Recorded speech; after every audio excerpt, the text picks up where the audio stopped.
What is going on, ladies and gentlemen? Thank you for joining us tonight on the special edition of Knick-ish Nite, where we bring in a special guest every single week. And we're really excited for this week's guest because he is heavily involved as far as Knicks content creation goes. He is the content producer of Knicks Film School and the host of the Final Score podcast. Welcome to the show, Mr. Andrew Claudio. Guys, how you doing? How you doing? Thank you for having me. I'm glad we could talk a little Knicks, we talked a little bit before the show about the MCU, so I'm obviously here for whatever movie talk you guys want to do. Thank you for having me tonight. Appreciate you coming on. I know it's a big time for the Knicks Film School gang. We saw the big news today. So just flat out right now, let's get it out the way. You definitely hooked that up, right? The Mike Breen. Yeah, totally. I'm the secret to John Macri's success. I've been telling my partner here. Yeah. So it's funny. We wanted to do something special for episode 300, and John's obviously been extremely well connected through his time at Knicks Sports Illustrated and just the newsletter and all the different connections he's made. And I threw out a couple ideas that were nowhere near the A-list that he ended up dropping, and we actually failed on plan A, which could still be in the works. I won't say who, but then he goes, that didn't work, but I got Breen. And it's like, wait, like Michael Breen? Like the guy we're about to watch call a Knicks game tonight? And when that worked out, who am I kidding? We got A-list. Concepcion was going to be episode 300. And then when that ended up working out for 299, it's created a pretty fun week for us. Yeah, we recorded it about a week ago, and putting it together was kind of surreal. It's testament to John and how hard he works and what we're trying to build over at Knicks Film School. Yeah, I mean, it's also a testament to your work as well. We definitely see the credit that John gives out often, and really the elevation of Knicks Film School. A lot of it, kudos and credits goes out to you, and John Macri definitely makes a point of that. We were lucky enough to have JB on our show last year. He reached out to us, when we were just getting started. At this point, it was almost 2 years ago, and first guest we ever really had on the show. And he was very nice to us as newbies, and just trying to drop some knowledge and just kind of lead the way for us guys. And Macri, of course, we've talked to him a couple of times, and we're hoping to have him on the show later this year. But Andrew, you've definitely elevated Knicks Film School. We see the YouTube shows every game. The quality of the podcast, not that it was bad before, but with your work, no, you can say it. You can say it. We tell truth here. Come on now. Thank you.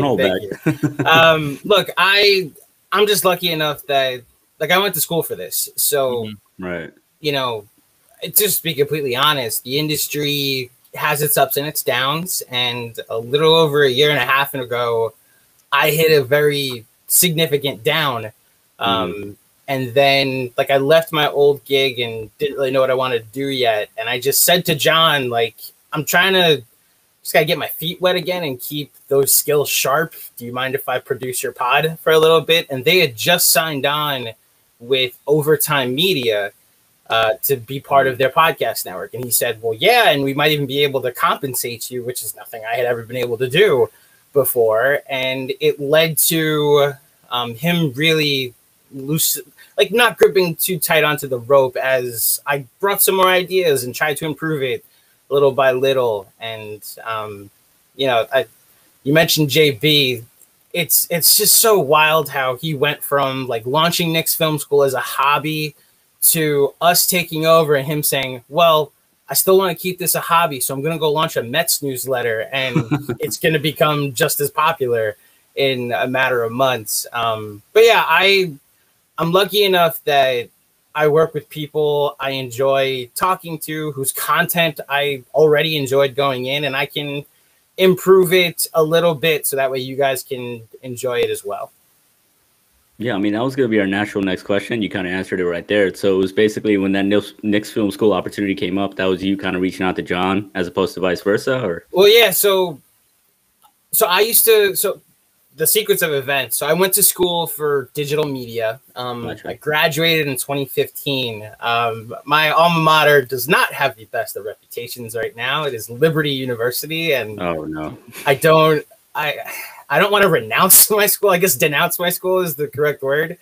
But I will just no comments as far as that's just a strange relationship right now. We'll just call it that. Yeah, it's complicated, as Facebook would tell you. Nice. And so I went to a blog called Gotham Sports Network, and I don't mean to speak ill will of them. We hit a plateau at a certain point, and I knew I had to move on. And that's when John, already wearing so many hats at Knicks Film School, wanted to do more on the digital media side. And my old co-host of the Knicks pod I was hosting, called Nothing But Knicks. I know there's multiple Nothing But Knicks. I can explain that later if you'd like.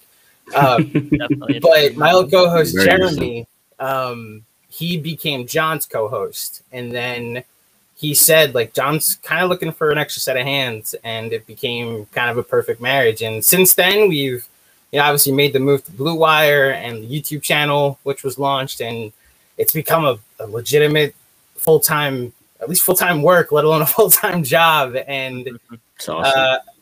I cannot say enough. Like, I don't mean to give, like, he gives me a ton of credit on the pod. Part of the reason I feel like I have to work as hard is I know if I'm up at 3 a.m. with a really hard edit, he's also working on the newsletter. And it's like, it's that remember the Titans line attitude, reflect leadership. Like, if he didn't work as hard, I don't know if I would, but I know I have to at least try to work as hard as him. And it's been a really good experience for me the last year and a half at least. That's awesome. And yeah, with Knicks Film School, and I'd probably say the Strickland and Nothing But Knicks with Simeon Russell, who we're actually affiliates of. I figured. Shout out to NBK fam. Can I set the record straight? So when I was at Gotham, it was the first show we launched was a Mets podcast. It was right after they went to the World Series. And the dream was like a full podcast network for all New York teams. And the second one we did was a Jets and Giants pod. And then it was time for me to launch my own. And I said, well, I call the Knicks. And we launched it right before the 2016-17 season. So the Derrick Rose, the last Phil Jackson year, the Melo won't waive his no trade clause year. Right. And I called it Nothing But Knicks.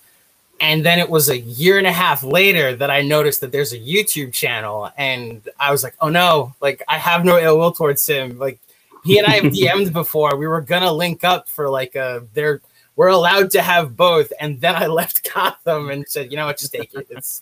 Go ahead. I don't have that much of attachment to it. So yeah, Sim is, as someone who's now diving into the YouTube game, I've watched many a Sim live stream. I've watched many a CP live stream. You guys, your guest list. I mean, that John Starks interview pops up every now and then.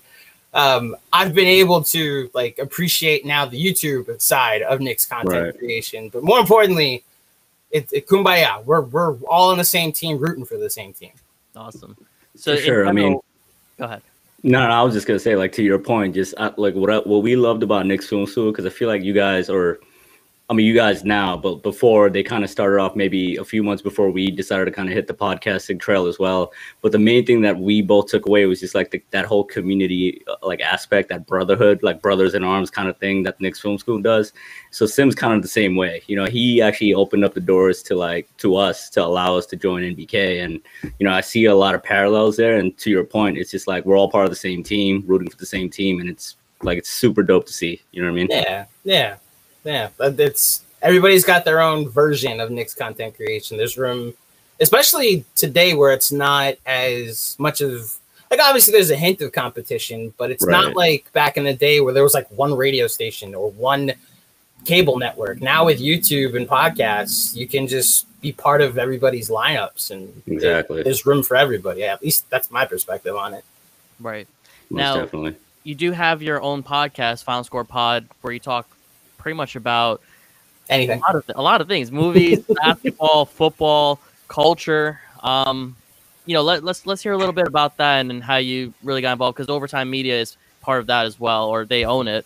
I believe that's they do. Believe me, they do. So when it comes to that, how it started, where do you see it going, especially when you're working working on both that and Knick Film School? Well, the beauty of Final Score is I have not talked Knicks on that show once. So I almost get to separate the Knicks as a form of work. And then when I dive into Final Score, it's almost like it's two separate jobs, you know? When I launched Final Score, again, this is after a good 3 years of very niche podcasting. I had been doing a Mets show. I had been doing a Knicks show. I had been helping with a Jets show. I had been doing a a movie show. And I knew I wanted to just kind of collaborate that all into one place. And it was January. It was like maybe a month after I had joined up with Knicks Film School. I said, you know what? Just go out, create a podcast. You obviously know how to do this, and see what happens. Now, one thing good happened, and then one thing terrible that the podcast really, you know, is the least of anybody's worries. So the good thing is that 6 episodes in, Overtime, which is where Knicks Film School was, reached out and said, like, you know, we hear the quality of your work. John vouches for you. We'd love to add you to our network. The bad thing is that 3 weeks after that episode came out, that was the first on Overtime Media, a global pandemic hit and all sports and movies went away. So like 6 months went by where we're coming up with these niche ideas for podcast episodes. And I don't think I've ever dove into more NFL draft coverage than I did this year. Cause I was just like, okay, yeah, when the 20-year-old wants to play for a team, he'll play for a team. And this year I'm like, well, you have to really look at his release point. I don't know if Tua's hip is actually as healthy as you think, but Chase Young off the edge, it just became overwhelming with having to really stay creative. Right. I survived it, and we're at episode 97 as of now. Once sports came back, once movies kind of came back, and you know, I'm sure you guys know this from what you guys do. Right. When you start something, it's never going to look the same 3 months later, 6 months later. You experiment with things. Most definitely. You find a rhythm. You find different co-hosts. Like I have a rotation of people that I like to talk different things about, and I've auditioned a lot of people on that show, but it ends up actually being I've had Jeremy on the now of Knicks Film School because he used to be my co-host when I was at Gotham, and I like having conversations with him. And that I think is the more important thing when it comes to podcasts and anything that you're doing is you have to do it with people that you enjoy talking to.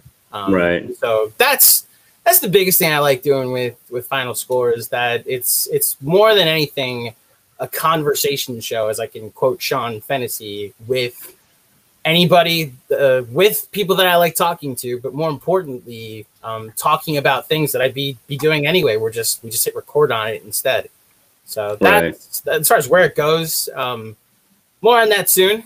But you know, I'm very proud of the work that, especially I listen, like the pandemic hit everybody tough, and like I lost my uncle unfortunately to COVID-19. Oh man! So thank you. So like obviously whether or not I have a podcast is like the least of anybody's actual worries, but we hit a challenge in last March, and I think the strongest survived. Like I have a couple of friends that hosted a movie pod and just decided, well, we're just not going to host a movie pod anymore. It's like, but you don't even like come up with just like, okay, we're just gonna, like, for me, not even a movie pod. It's like, okay, best of the decade. I'm just gonna pick a different theme. We did best superhero movies, best actors of the decade, best Disney movies, best directors, best comedies, and that took up like 8 or 9 shows, which then gets you through a good 2 months of content.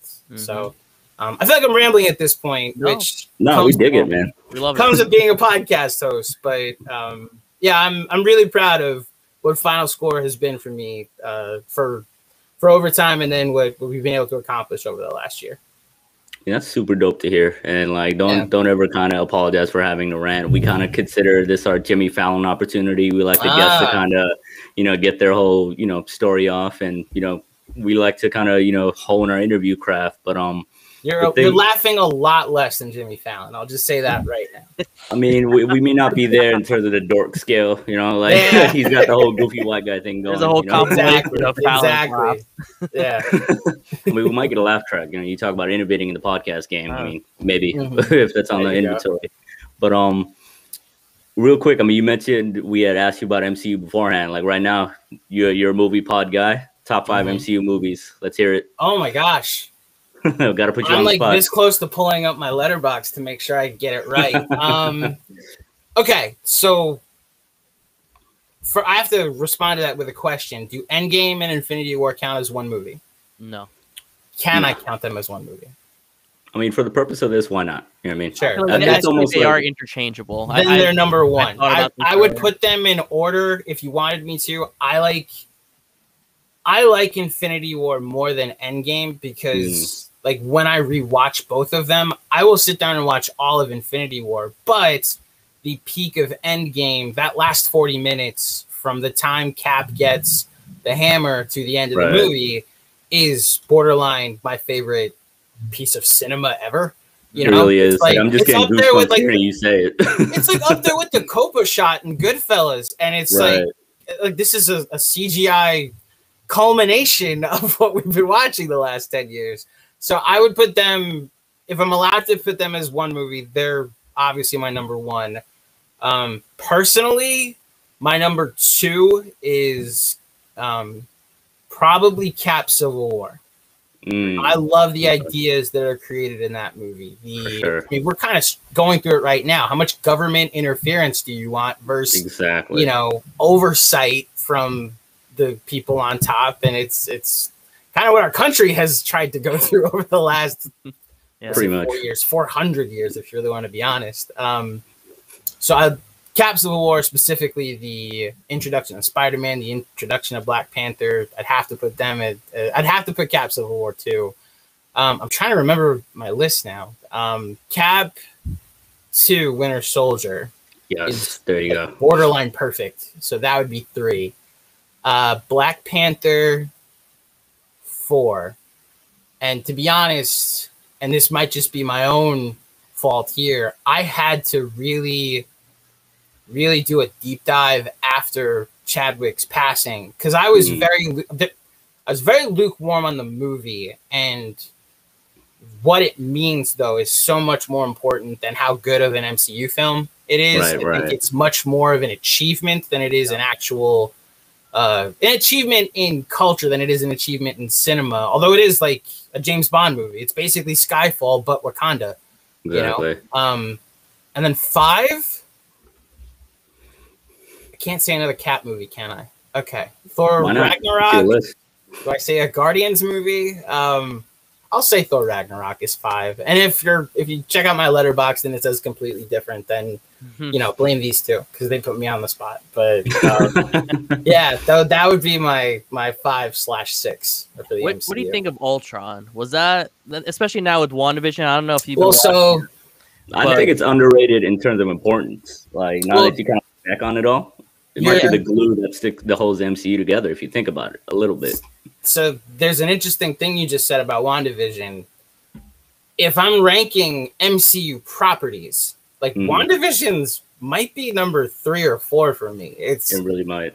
I mean, you mentioned Ultron, not even just Ultron, but Ant-Man and the Wasp, Captain Marvel, movies that are much lower on my list now have a different context. They now mean something different when I go back and rewatch them because I see what happens in WandaVision to Monica Rambeau and to Randall Park's character in WandaVision Jimmy Woo, because he's trying Jimmy Woo, like he's trying to do the card trick all throughout Ant-Man and the Wasp, and he finally gets it in WandaVision. And obviously the Wanda stuff with her brother in Age of Ultron, it's now made my next watch through the MCU, which is a testament to Feige. Like we got the Snyder Cut coming up, which who knows whether it's going to be good or bad. Polishing a turd, really. You said it, not me. So, like, with the Snyder Cut coming up, that's supposed to revolutionize the DC universe. Like, Marvel shows up with this show about two of their like 9th and 10th most important characters in the MCU, and it's completely rejuvenated the franchise into. I can't wait now to see what happens now in Phase 4. Which, I mean, should I even doubt Marvel at this point and what they're able to do? So, as far as Ultron goes, I was very down on it. I probably still am as a movie because like, Ultron in the comics like murders people, and like nobody dies except Quicksilver in that movie. Yeah, it's like, and not by Ultron either. Right, like it's part of why I like. It's part of why I like Civil War, because you finally get to see them with consequences. Like, exactly. As much as I don't like the government being like, well, like these 11 people died. It's like, yeah, but the planet survived. You know, like let's use a little common sense when we're talking about this. As much as I think that's a little comic book like silliness, like the actual stakes that are introduced in that movie, I think are great. Meanwhile, in Ultron, it's like, okay, so flying monkey syndrome, like Ultron's just able to deploy all of these robots, but none of them matter because they're robots, and nobody like. One character that was introduced in this movie dies, so there's no real stakes attached to it. So I was much more down on Ultron, especially when it came out. You know, agreed. Now I'm happy we have you on right now. We're talking about MCU because you could probably settle this debate for us right here, right now. Okay. Oh no, are we doing the whole Infinity War thing? Cap entrance, Infinity War. Was it corny or not corny? Him coming out of the shadows with the passing train. Oh, I thought it was epic. Yeah, see, there you go. 2-1. All right, decided. All right, I thought it was gonna be a little. Sorry, yeah, no, especially like beard Cap, like. Oh man, the pretty boy aspect of Captain America gets kind of tired. Like, so you just took a break from fighting supervillains to shave like every day, Cap, and for him to let it grow out, which makes sense when you know what happens at the end of Cap Civil War. I dug it. I hate that I saw it in the trailer, but I dug it, you know? Yeah. And also, let me ask you, what was your crowd experience like when you saw Infinity War? Because I think amazing. So then why didn't you like it? Like my experience with Infinity War, everybody was going nuts at every significant moment. So that was one of them.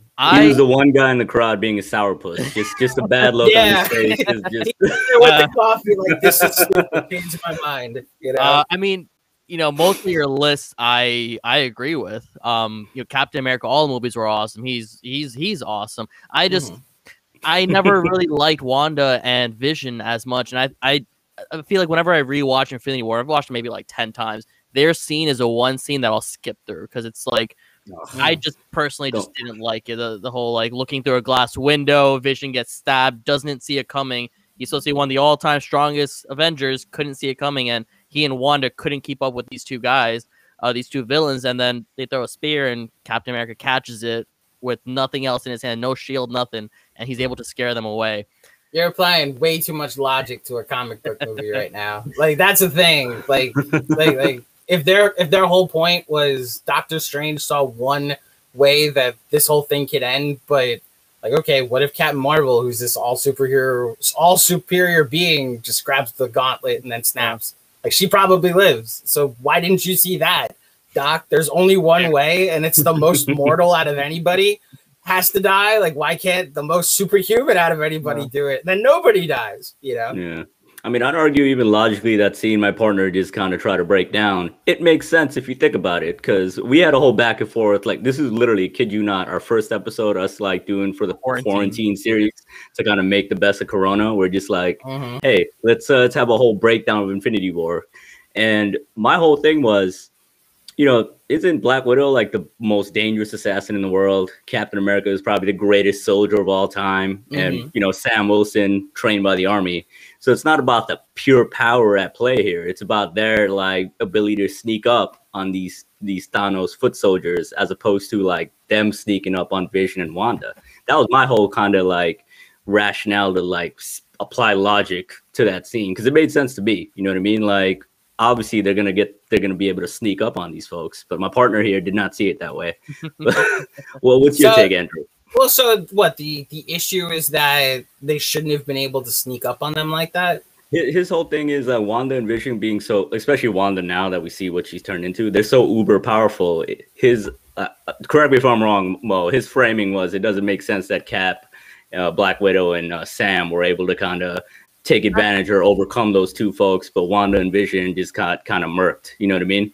Yeah, I figured it made sense in the moment. That's one part, but it was really the train passing by and everybody just pausing and then feeling the vibe of Captain America 30 feet away, and like they're all attacking each other and they just stop as the train passes. It was cool. It was cool. Battle senses. Come on now. Maybe, you know. Well, like you just hit on it. It's cool. Like there you go. Like if you're gonna nitpick this, none of the time travel stuff makes sense in Endgame. You know, like as much as they explain it away with one line from War Machine being like, "Yeah, just if it happened, it happened." It's like, no, that's not how time travel works. Like you just made up your own rules for this movie. I don't. So I will say I don't like disagree with you. I think I have much lower standards when it comes to the entertainment factor of the MCU. I think I'm a fan of 10 years. That might have been the one little clip that was just like that's the one little clip. Like nothing in Thor, the Dark World. Nothing in. Yeah, I mean, there's a guy that can shrink to the size of an ant, but we don't use him unless it's convenient. Well, we have a witch, man. I didn't, and we don't ever use her. All right. Anyway, Knicks. Let's the Knicks. Yeah, okay. all right. Knicks, right? Smooth. They could use some Avengers right now.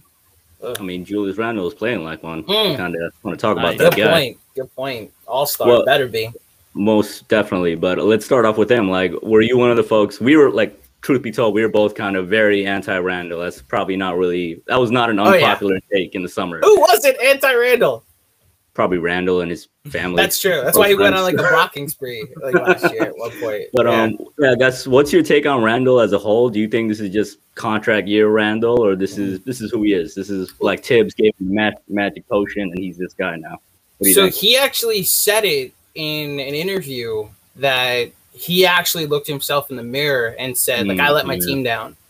And that's why, you know, the contract year thing, the Knicks still have him for another year if they opt in. So it's not even really a contract year. You know, he still technically is on the books for next year at a discount with the way he's playing at this point. But I think he looked himself in the mirror and said, like, I'm going to go get in the best shape of my life during this pandemic. All those workout videos we saw actually, you know, meant something. And all of the preseason talk was like the person that's coming here in the best shape, which everybody shows up to camp in the best shape of their lives. But the person that's actually looked like they've reshaped their body is Julius Randle. And I rolled it and said, whatever, I really hope they can trade him so that way this kid, Obi Toppin, can play.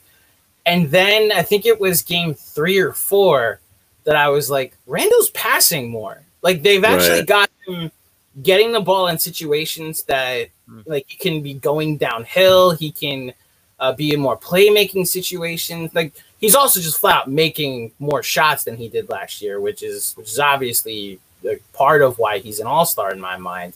But he's defending more. His rotations on defense, like it helps when you're playing next to Mitchell Robinson than like most of the year next to Taj Gibson or Bobby Portis. Like he's playing next to an arguable, like Mitchell never get like first or second team votes for defensive first or second team because Joel Embiid and Rudy Gobert exist. But like, damn it, if he's not 3 or 4 on that list. But Randle's been maybe for him great, but he's been really good on defense this year. Like especially rebounding. Like if you get a shot over him, he's then immediately going to get the rebound. It's really like the only offensive rebounds the Knicks give up are these deflections or these long rebounds that guards like Peyton and Rose and Quickly don't end up getting. Long way of saying, I actually think this is sustainable to the point where the conversation's different now. This is a guy at 26 that you might want to consider extending, and maybe he is part of the solution here. Like, to be honest, up until like 2 weeks ago, I had obviously eaten the crow of he's not that good. Let's trade him. And I changed it to, well, he's having a great season. Trade him while his value's high. And now I'm at the point where, like, maybe they should think about, like, trading, of extending him and you know, pairing somebody with him, because it's really tough to find an all-star. The Knicks have had 2 this decade. I'd like to see them, you know, now extend Randle and maybe like the craziest part about the Knicks, we went into this season, like, remember how everybody lost their minds when Michael Kidd-Gilchrist was one of the big additions, and it's because there were so many questions about this team, and now there's like 3 that I have. Like I know what kind of offense they're gonna have. I know what kind of defense they're gonna play. Randall's part of the solution. Mitchell Robinson is part of the solution. RJ, I have questions about, but I think he can be part of the solution. And now we're just like, the bench now has places where you can find pieces, whether it be in Obi or in Quickly. Right. And now it's just, okay, now it's like 2 or 3 pieces away and you're contending for the 3 or 4 seed next year. So I think all this to then back up to Randle, it's a testament to him, because as John and most of us have been saying at Knicks Film School all year, like, are the Knicks, they have 3 wins if Randle's not on the team? Do they have 2 wins if Randle's not on the team? He's been incredible this season. Yeah, absolutely. I think we're all in the same boat, that we're all eating crow for Randle takes from especially from early of the start of the year, and he's coming in shooting lights out too now. I think crashing boards is one that we were very surprised with. Game in, game out, I think he's gotten multiple games over 15 rebounds, and now he's shooting 4 or 5 threes a game now from what it seems like. I don't know if you had a chance to check out yesterday's game, or was it the day before? I did. The Magic game, yeah. It was what happened? What happened in that game? So, a team that's depleted by injury right now. So, you know, the Knicks they've played a lot of games. They're like the one team that hasn't had, until now, their schedule interrupted by COVID. Right. They played a lot of back-to-backs. Their starting 5 leads the league in minutes for a 5-man lineup. I didn't really dive deep into the box score, because who dives deep into that box score? But from just remembering the game, a lot of shots are hitting the front rim.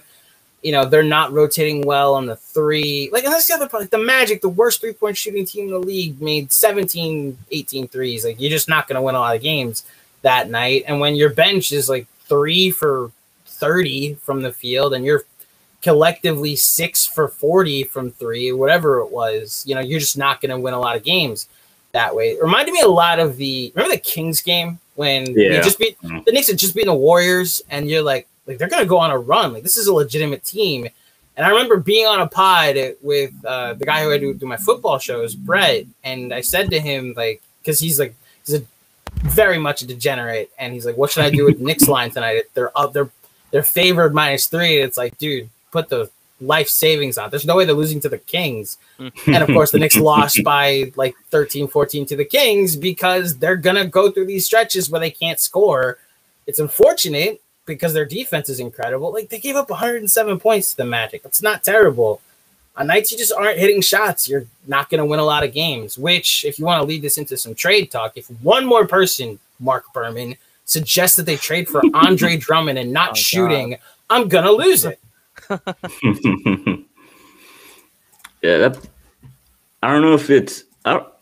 Can you help us figure out? Is this a shtick by Mark Berman? Is this like is he just genuine? Because maybe Macri has some inside info. I don't know at this point.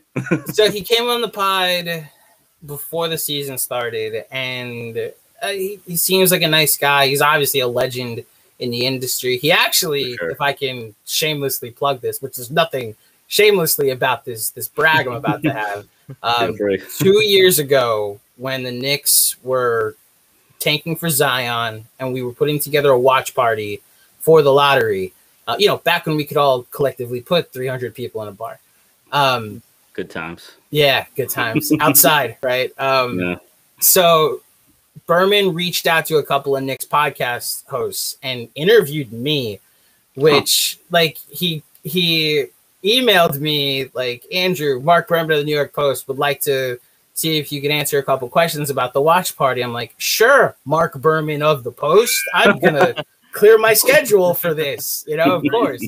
So he does seem like a nice guy and obviously an accomplished journalist. I think this might actually be you guys are part of the problem. We're part of the problem. There's a lot of Knicks coverage out there. When you have to be different, the phrase Knicks for clicks is a reason that you have to kind of reach for it. And look, like if you read the article, there is some merit to the Knicks trading for a player, maybe not Andre Drummond, but to take a 2-month flyer on a guy. I'd rather it be like an Oladipo type or Alonzo Ball type, or even, you're really only trading for his bird rights, but a Spencer Dinwiddie type that, makes more sense with this roster. So not to defend him, because I thought it was very clickbaity what he was going for, but I think, you have to figure out a way. I think we're all interacting with the tweet, which then leads to, clicks and views. And I don't want to accuse him of that because he's obviously a journalist, but that is part of the game now, unfortunately. I mean, you got to respect the hustle on some level. It's just, it's getting kind of tired where it's like every other tweet seems to be like, oh, Knicks draft snub or Knicks draft target. I actually quite enjoy those at this point because, like you said, it's a shtick. Like, it's got to be. Cole Anthony missed his chance to prove he was snubbed by the Knicks. He went 6 picks later. It was like a whole... Like even the Halliburton thing, which is he's going to be linked to the Knicks for some reason, even though 11 other teams decided to pass on him too. Exactly. Like Halliburton, like he's great, but like the Knicks, like everybody on draft night said the Knicks took the best, most NBA ready player. Yep. So don't tell me only the Knicks got it wrong if you're saying they should have taken Halliburton. If Halliburton is so great, why are the 11 other teams that are also in the mix mentioned, and why didn't they take him? So I respect him as a legend in the industry, but for sure. I can't say that I am not going to quote tweet when he has a ridiculous headline to an article. Yeah.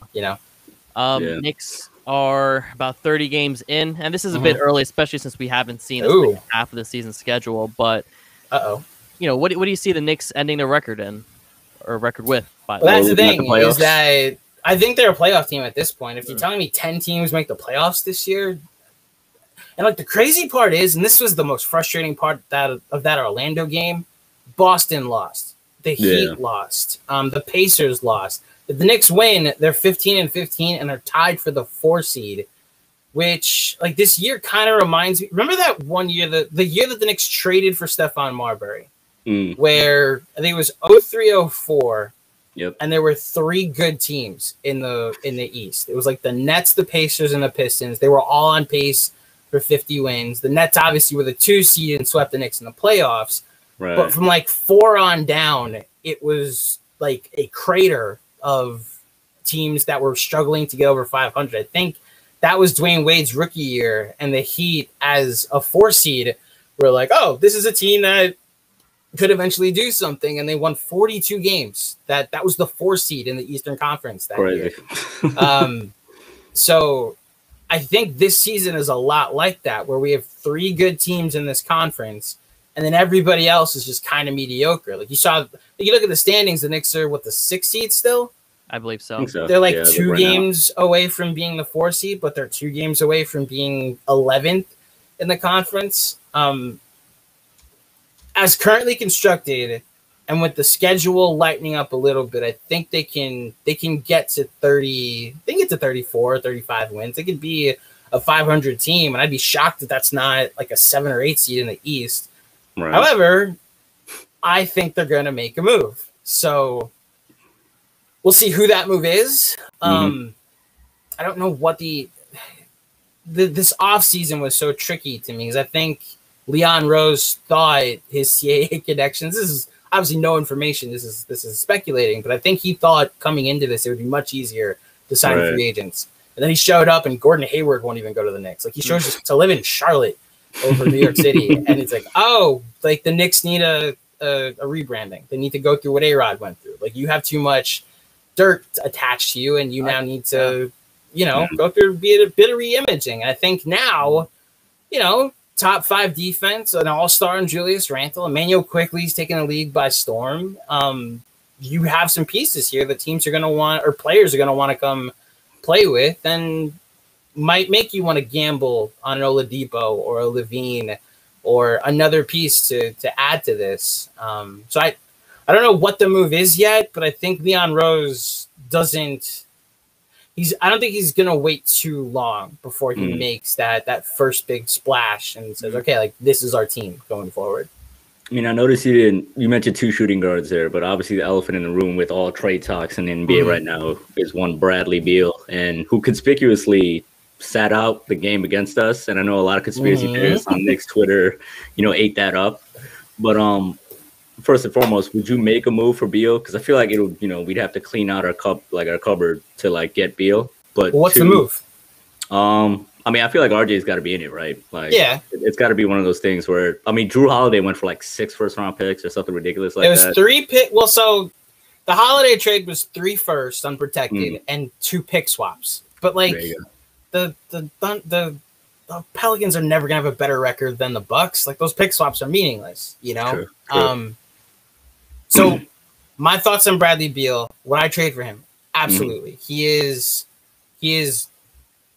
like a step below Dame Lillard in my mind. I think he's like maybe not top 10, but like top 13. Like regardless of what team he's putting these numbers up on. When they were a playoff team, when you were watching him in that series against the Celtics back in 2018, I was way more afraid when Bradley Beal touched the ball, than John Wall. I was at least more confident that he was gonna get a big bucket for them than I was Wall.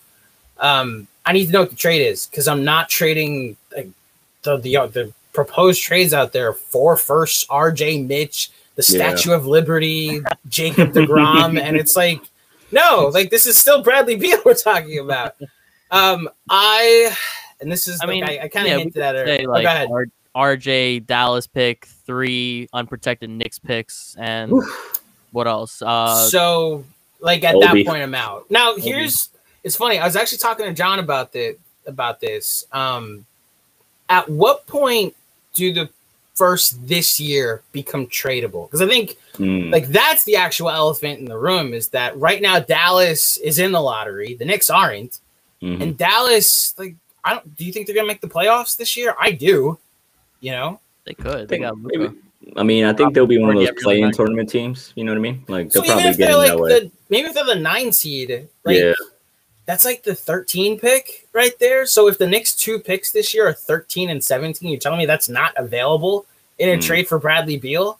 So I think my cop-out answer is I need to see what the picks are before I'm actually trading them. Because like if the Knicks fall off in the second half, and I guess the expectation is if you make that deal, then Bradley, like you're not going to fall off. Like it doesn't matter anymore. But if Luka gets hurt, or obviously if Porzingis gets hurt, and the Knicks fall off, and you end up with 2 top 10 picks, I'd kind of rather that than. See, I say that than Bradley Beal, but I also want to say that I think you're in a win-win situation then. And I'd rather see what those picks are before I'm making that trade. And then if you're trading 14, 15, RJ, a first in 2023, and Mitch for Bradley Beal and a second, I can't say I say no to that, because then like now you have a big 2, and this league is full of big 2s. And you still keep Quickly, you still keep some cap flexibility because you can then sign Beal to an extension. Teams will want to come play, or players will want to come play for you in that sense. I actually haven't said this publicly that I would trade RJ, by the way. So this is revealing news. But yeah, I that's at least the idea of the deal if you were to do it. I'm not trading a top 5 pick for him though. That's where I more land on this argument. I gotcha. Yeah. I mean, I feel like in any Beal deal, RJ is gonna have to be in it. But I feel like, at least speaking for myself, I'm in the firmly like don't trade RJ like camp. Do you think he's ever gonna? Sorry to interrupt you, but do you think he's ever gonna be like a good enough shooter though? I think with time, I just feel like there's like the streakiness we see. To me, that's almost a good sign. Like the very fact that he could kind of heat up and have these like hot shooting streaks. I think that kind of is a good indicator that he might actually become at least a somewhat decent shooter. Just because even when it's off, it doesn't look ugly. You know what I mean? Like there are moments where like you see like MKG is like on the far end of that spectrum where like when he shoots, you know that shit is trash. But like RJ, RJ's like his jumper looks mechanically okay. I'm not like a shot doctor, but you know we all play ball. We know what a good jumper looks like. You know what I mean?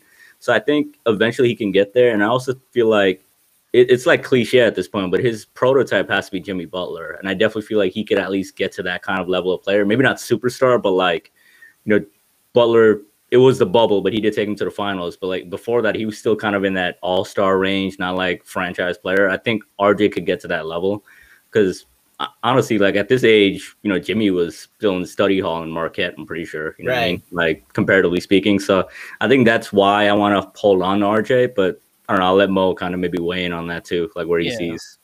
I mean, if it's just RJ and some picks, I'm more willing to consider that. But if we're adding in Mitch into the fray, that's where it becomes a little bit more problematic for me. I think when you have Julius Randle and Beal on one team, that's not too far from a prime John Wall and Bradley Beal from the Wizards a couple of years back. In the sense of obviously not play style, but as far as what their success level could be, I don't see it being too far from maybe, you know, the Wizards.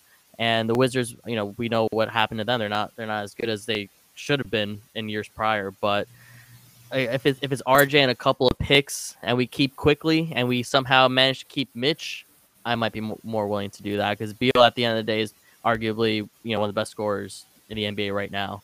Well, so it's like the Mitch argument.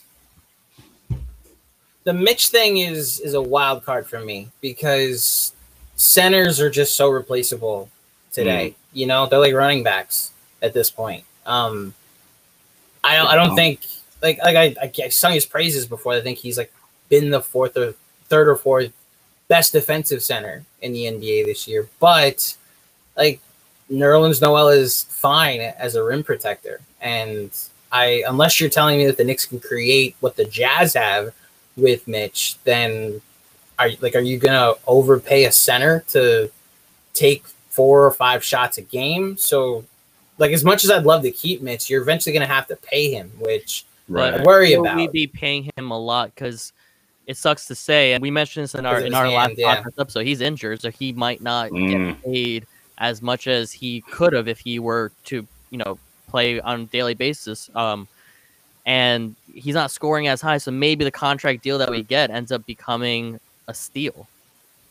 If you can do that, then like what, 3 for I've seen 3 for 30 out there, but I think the Mitch thing is also confusing because he's gone through like 4 different agents, including not like going from Rich Paul to not Rich Paul, which suddenly made me much more confident about their ability to get a good deal with him. Paul's terrifying. Yeah, like okay, I guess we're maxing out Mitchell Robinson, you know? Pretty much.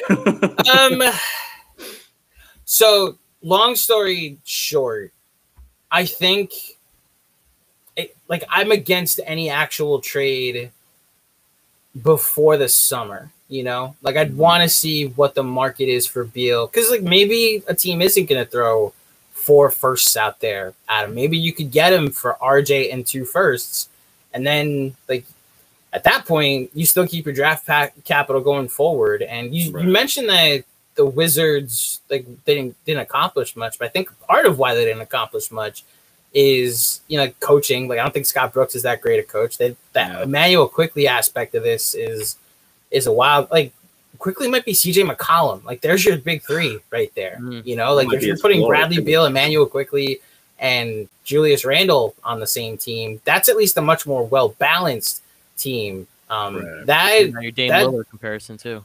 Well, so even if Quickley is like just Lou Williams, then you then have a legitimate bench that you're competing with. That Wizards team, like you mentioned, was a 2-man team with Marcin Gortat as their 3rd best player, Otto Porter as their 3rd best player, eventually getting $107 million, which I have to say that every time I say Otto Porter's name because he got $107 million. Be alive. Yeah, tell me about it. That offseason is still ridiculous. Anyway, even that Wizards team got to a game 7 and was like a good 4th quarter where Kelly Olynyk didn't make like 18 points against them from reaching the conference finals.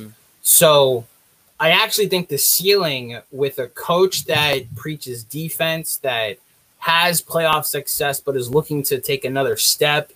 I go back to the Melo trade when I think about Bradley Beal, though, because I don't want, like, I loved Melo. I thought, like, there's a picture of him right there.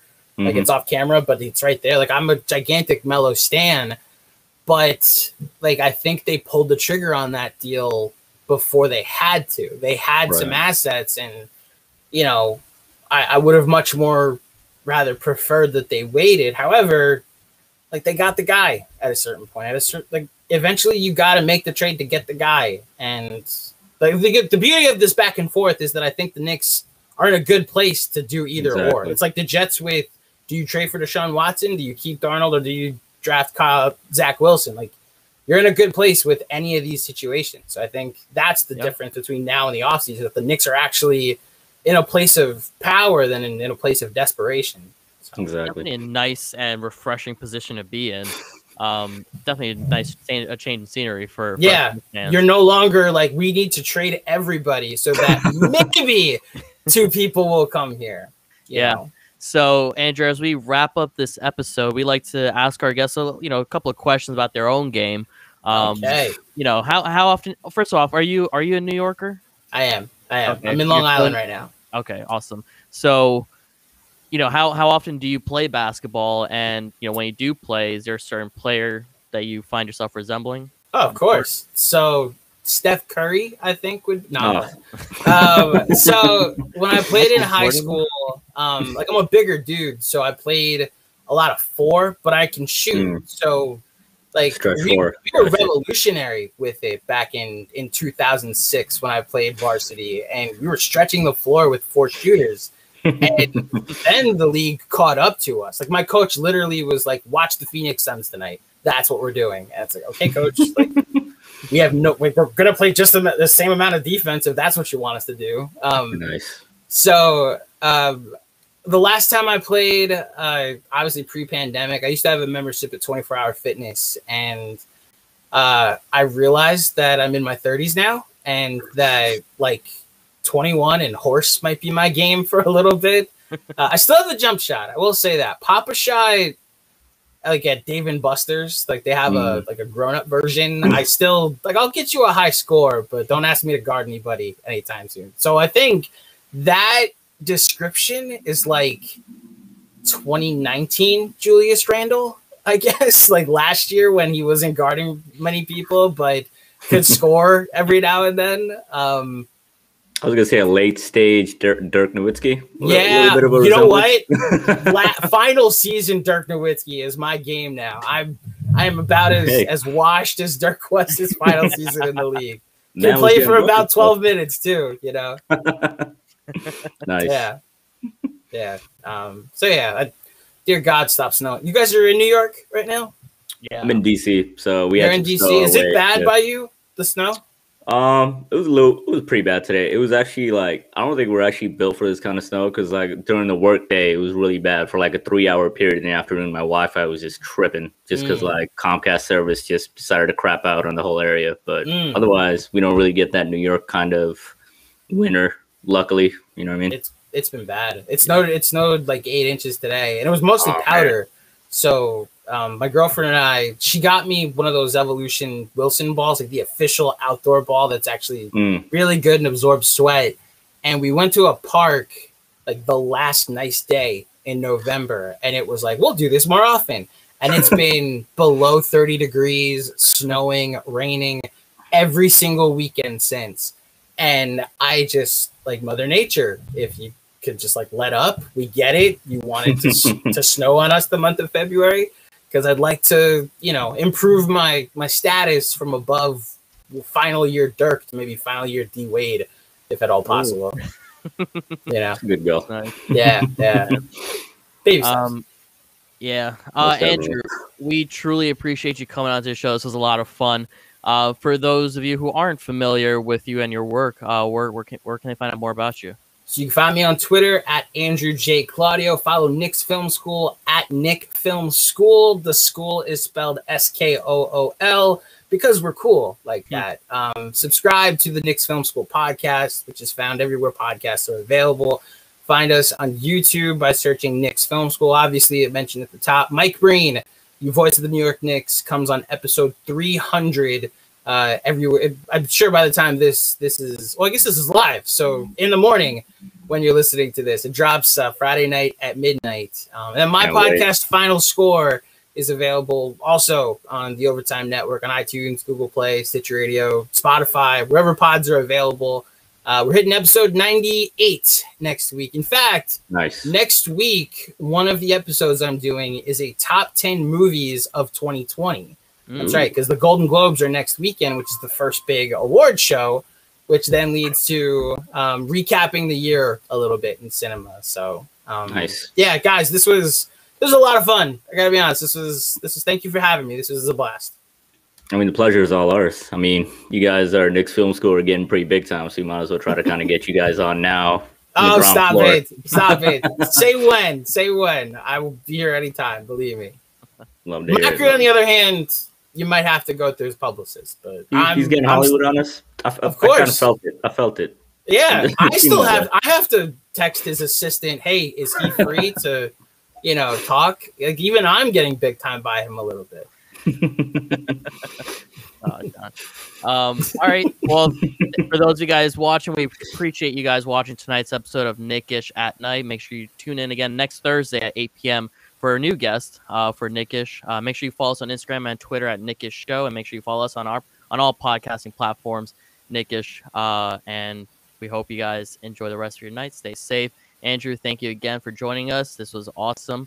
Until next time, we'd be truly happy to have you back on the show at some point later on.